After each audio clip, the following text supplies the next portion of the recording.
It comes back to this model of like what gets measured gets managed. But I think some people miss it because they aren't even looking at anything. So they don't know, well, am I doing good, bad? How does this compare to others? So why is reporting important for recruiters? Initiating becoming a hiring machine sequence in 3, 2, 1.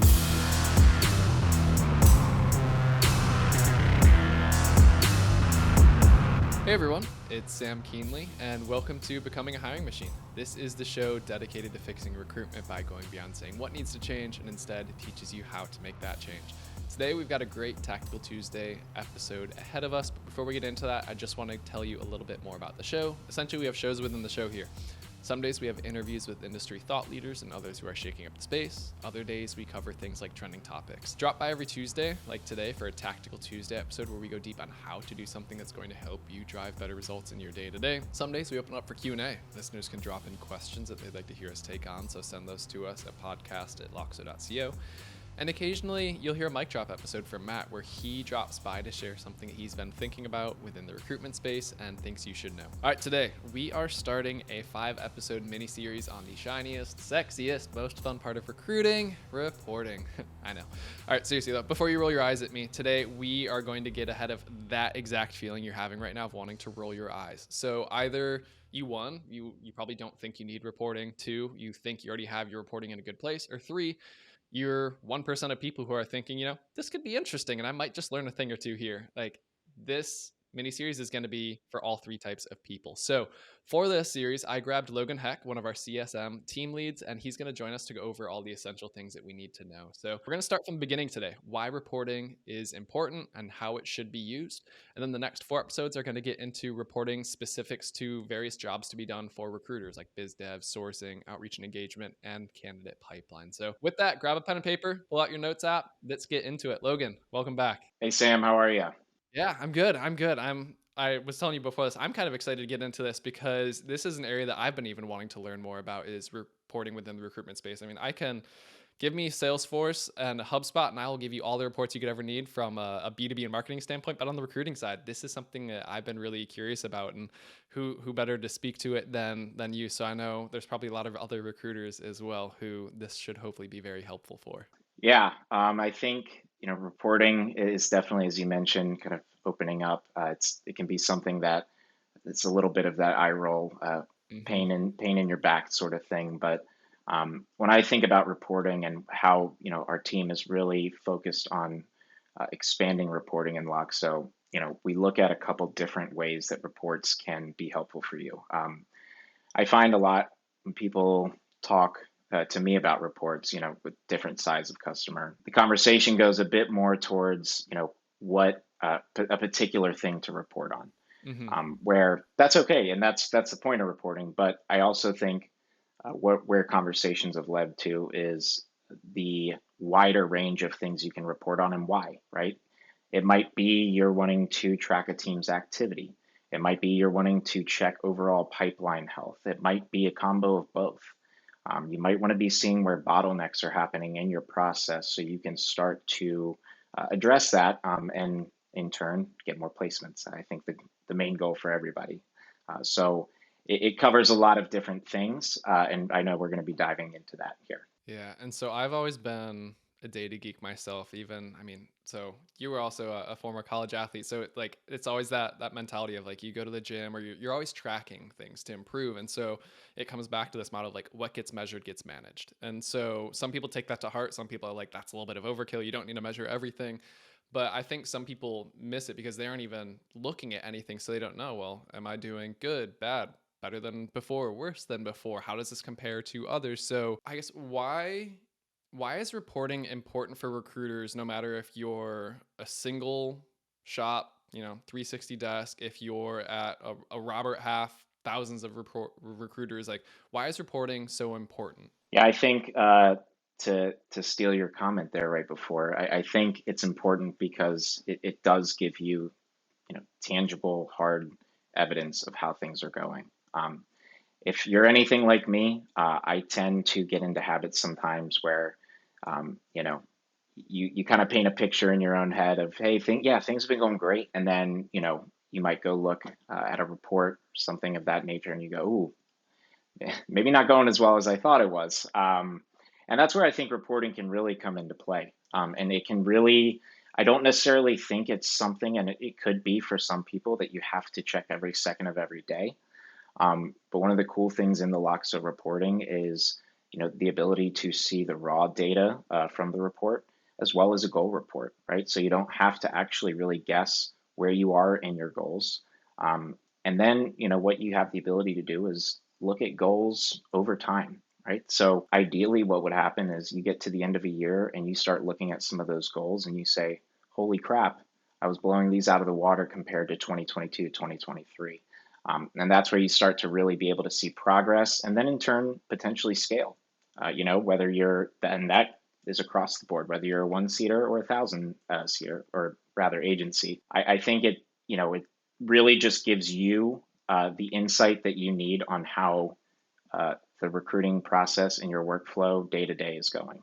Yeah. And so through this series, we're going to get into reporting. We're going to use Loxo, obviously, as the platform to show it. But these discussion points that we're going to cover, the types of reports we're going to talk about, you don't have to use Loxo to get to them, but we're just, again, we want to give you examples. We want to show you things that you should be thinking about, how to look at them, and everything else. So before we get into those in some of the future episodes, I want to get ahead of like one of the biggest pushbacks, and it's why most recruiters haven't historically used reporting heavily. And so do you think it's just like coming from, I don't want to call it a place of ignorance, like, oh, I don't need to, we're doing okay? Is it because most platforms have to, it's an add-on fee, reporting isn't part of the package? Like, why do you think so many recruiters haven't used it to its full potential? That's a great question. I think it's, again, a bit of combo of a couple of things, but one of the main things is, like you said, it's typically like an add-on or some sort of plug and play that ends up being too difficult to even manage.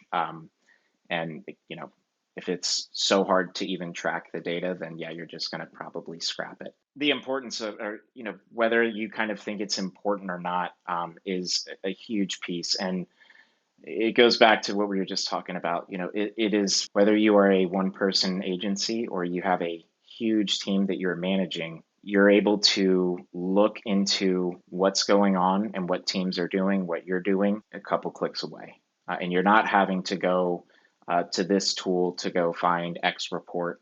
You're able to hop in if you need to look at different dashboards and some of the different functionalities. You're kind of getting that full scope of what you want. And I think in line with how Loxo is you are able to customize. And you're able to look at what you want to look at and what's important to you. I think that's a huge piece that a lot of people, I've chatted with a lot of our customers about, is we get into reporting calls and it goes around, I want a report. I want a report. That's great. That's what we want to hear. But what we want to do a step further, and what I challenge people to do, is start to think about, well, what's important to our workflow? What are things that we have tracked over time, even if whether it was reporting or not, that we found has brought revenue success to our team? Once we get that, we can start to dial in what reports are going to be important, and then what reports are not. And it's a matter of like managing dashboards, kind of everything in between. I like that. So it's understanding like, what do you need to know? Why do you need to know it? And then to bring it back, it's making it easy. So you shouldn't have to pay for it if you want it to be used. And also, I know a lot of people get in and are like, I don't know how to use Power BI. I don't want to have to get a reporting person. So how do you make the reporting user friendly? How do you just make it easy, intuitive, so anyone can be like, here's what I'm trying to understand. How many placements did I make last quarter? Can I go in and do that? Or do I have to write some crazy code or outsource this to someone to be able to get to that? So from a foundational standpoint, if you want to be able to get the most out of your reports, before we even get into the Netflix effect of like, what report do I start building from the start, but like, what is needed foundationally to be able to get the most out of reporting? That is the $1 million question. And I would say it goes a little bit into some of the podcasts you've had before of talent intelligence workflow and knowing how your Loxo is working for you.